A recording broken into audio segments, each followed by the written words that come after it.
नमस्कार विद्यार्थी मित्रांनो, अभ्यासासाठी आपल्या यूट्यूब चॅनलवरती आपलं स्वागत आहे. तर विद्यार्थी मित्रांनो, आज आपण पाहणार आहोत पोलीस भरती प्रश्नपत्रिका क्रमांक 9. ओके. तर विद्यार्थी मित्रांनो, अतिशय महत्त्वाचे प्रश्न असून आपण प्राचीन इतिहासावरती एकूण 25 प्रश्न घेणार आहोत. ओके. तर पाठीमागचे प्रश्नपत्रिका बघितले नसतील तर ते पाहून घ्या. अतिशय महत्त्वाचे प्रश्न आहेत जे की तुम्हाला आगामी पोलीस भरतीमध्ये विचारले जातील. ओके. तर बघा विद्यार्थी मित्रांनो, बघा प्रश्न क्रमांक पहिला आहे, हडप्पा संस्कृतीचा शोध कोणी लावला? याचं उत्तर असणार आहे ऑप्शन बी, राखालदास बॅनर्जी. तर राखालदास बॅनर्जी यांनी हडप्पा संस्कृतीचा शोध लावलेला आहे. ओके. महत्त्वाचा प्रश्न आहे विद्यार्थी मित्रांनो. बघा विद्यार्थी मित्रांनो, पुढचा प्रश्न बघूयात आपण. प्रश्न क्रमांक 2 आहे, हडप्पा संस्कृती कोणत्या नदीच्या काठावर विकसित झाली आहे?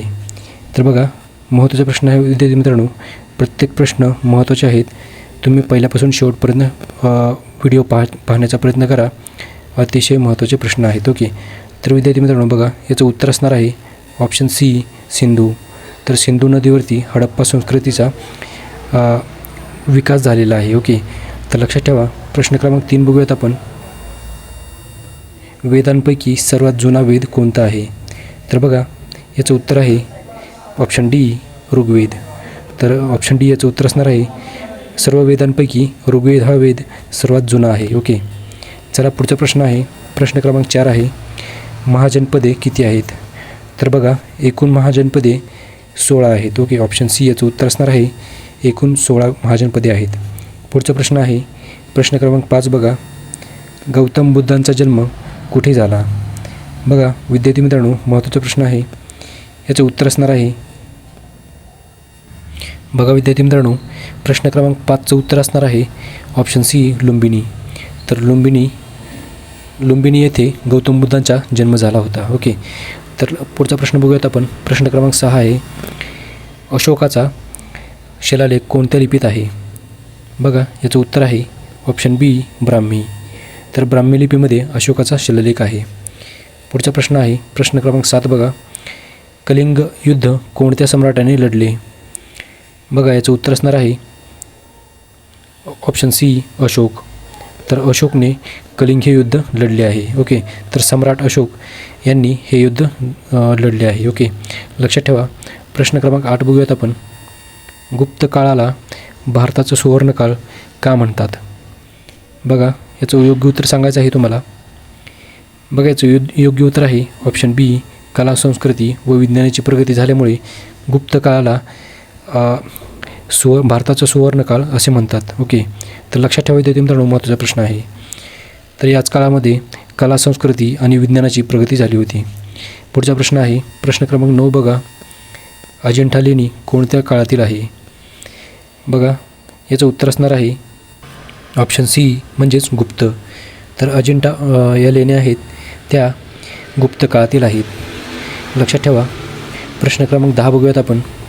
भारतात इस्लाम धर्माचा प्रसार कोणी केला? बघा याचं योग्य उत्तर असणार आहे ऑप्शन बी, मोहम्मद बिन कासिम. तर मोहम्मद बिन कासिमने भारतामध्ये इस्लाम धर्माचा प्रसार केला. पुढचा प्रश्न आहे प्रश्न क्रमांक 11. बघा दिल्ली सल्तनतचा संस्थापक कोण होता? याचे योग्य उत्तर असणार आहे ऑप्शन बी, कुतुबुद्दीन ऐबक. तर बघा दिल्ली सल्तनतचा संस्थापक होता कुतुबुद्दीन ऐबक. लक्षात ठेवा. प्रश्न क्रमांक 12. बघा तुघलक वंशाचा संस्थापक कोण होता? याचं उत्तर असणार आहे ऑप्शन ए, गयासुद्दीन तुघलक. तर विद्यार्थी मित्रांनो, तुम्ही मी उत्तर सांगण्याच्या आधी व्हिडिओ स्टॉप करून उत्तर सांगण्याचा प्रयत्न करायचा आहे. ओके. चला पुढचा प्रश्न बघूयात आपण. प्रश्न क्रमांक 13 आहे, मुघल साम्राज्याचा संस्थापक कोण होता? याचं योग्य उत्तर असणार आहे ऑप्शन सी, बाबर. तर बाबर हा मुघल साम्राज्याचा संस्थापक होता. पुढचा प्रश्न आहे प्रश्न क्रमांक 14. बघा अकबराचा दरबारी नवरत्नांपैकी एक कोण? ओके. तर बघा विद्यार्थी मित्रांनो, नवरत्नांपैकी अकबराचा एक दरबारी होता, त्याचं नाव आहे ऑप्शन डी, म्हणजेच वरीलपैकी सर्व. तर बघा बिरबल, तानसेन आणि अबुल फजल हे तिन्ही अकबराच्या दरबारामध्ये नवरत्नांपैकी होते. ओके. तर लक्षात ठेवा. बघा विद्यार्थी मित्रांनो, प्रश्न क्रमांक 15 आहे, ताजमहाल कोणी बांधला? याचं उत्तर असणार आहे ऑप्शन सी, शहाजहान. तर शहाजहान यांनी ताजमहाल बांधला होता. ओके, लक्षात ठेवा. प्रश्न क्रमांक 16 बघूयात आपण. प्लासीची लढाई कधी झाली? तर याचे योग्य उत्तर असणार आहे ऑप्शन ए म्हणजेच 1757. तर 1757 साली प्लासीची लढाई झाली होती. ओके, लक्षात ठेवा, महत्त्वाचा प्रश्न आहे. ओके, पुढचा प्रश्न बघूयात आपण. बक्सारची लढाई कधी झाली? तर बघा, बक्सारची जी लढाई आहे ती 1764 साली झाली आहे. ऑप्शन सी याचं उत्तर असणार आहे 1764. चला पुढचा प्रश्न आहे बघा, प्रश्न क्रमांक 18 बघा. 1857च्या उठावाचे नेतृत्व झाशीमध्ये कोणी केले? तर बघा विद्यार्थी मित्रांनो, याचं योग्य उत्तर असणार आहे ऑप्शन सी, राणी लक्ष्मीबाई. तर राणी लक्ष्मीबाई यांनी 1857मध्ये जी झाशी आहे त्यामध्ये नेतृत्व केले होते. ओके, तर झाशीमध्ये राणी लक्ष्मीबाई यांनी नेतृत्व केले होते त्या उठावाचे. ओके, तर लक्षात ठेवा विद्यार्थी मित्रांनो. प्रश्न क्रमांक 19 बघूयात आपण. भारतीय राष्ट्रीय काँग्रेसची स्थापना कधी झाली? तर विद्यार्थी मित्रांनो, 1885 साली भारतीय राष्ट्रीय काँग्रेसची स्थापना झाली होती. अतिशय महत्त्वाचा प्रश्न आहे. तर याची स्थापना केली होती एन.एल. ह्यूम यांनी. ओके, तर लक्षात ठेवा. प्रश्न क्रमांक 20 बघूयात आपण. असहकार चळवळ कोणी सुरू केली?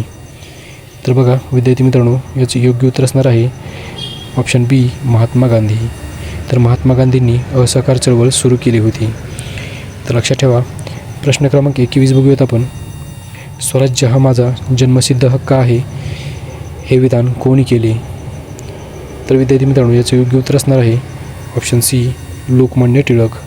तर टिळकांनी स्वराज्य हा माझा जन्मसिद्ध हक्क आहे हे विधान केले होते.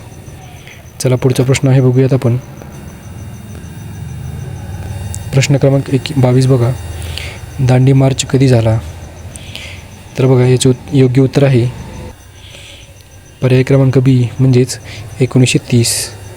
तर 1930मध्ये दांडी मार्च झाला होता. ओके, म्हणजेच दांडी यात्रा सुरू झाली होती. ओके, तर लक्षात ठेवा येते मित्रांनो.